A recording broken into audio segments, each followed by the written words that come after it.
This test method describes procedures for applying a compressive load to a cylinder or core that's parallel to the axes of the specimen at a prescribed rate until failure.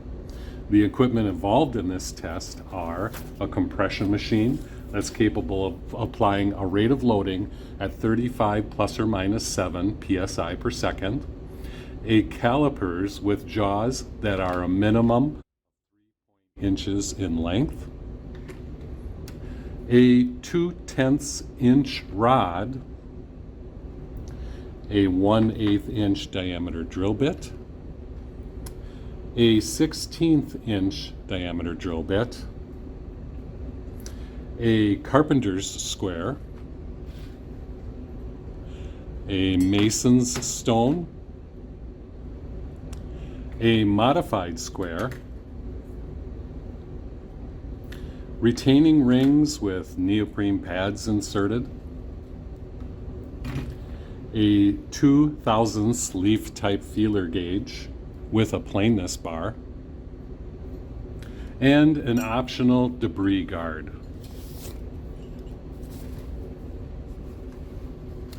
Remember to check the retaining rings for plainness and grooves, gouges, and indentations using the plainness bar and the 2/1000 inch feeler gauge.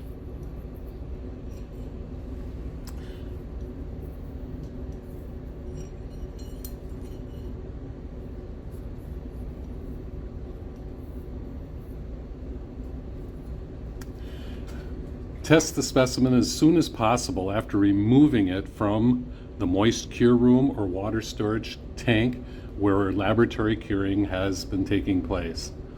Only take out a few cylinders at a time so they do not have time to dry out before testing. Check the end condition of the cylinder.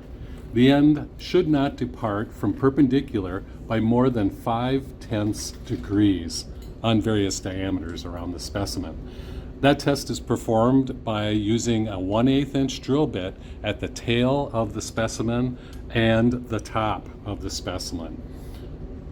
If a gap greater than 1/8 inch exists, then the specimen is out of perpendicular by more than 5/10 degrees.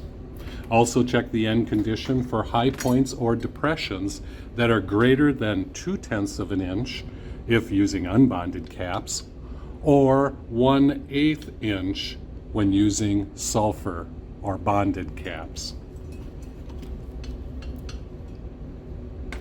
Next, measure two diameters at 90 degrees to each other at the mid-height of the cylinder.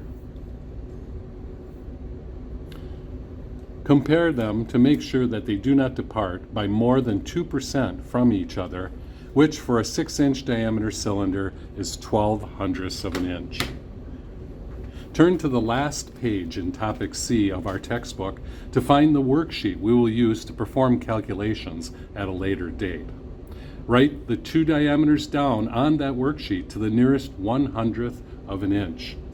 The diameter readings for this specimen are 5.99 inches and 6.02 inches.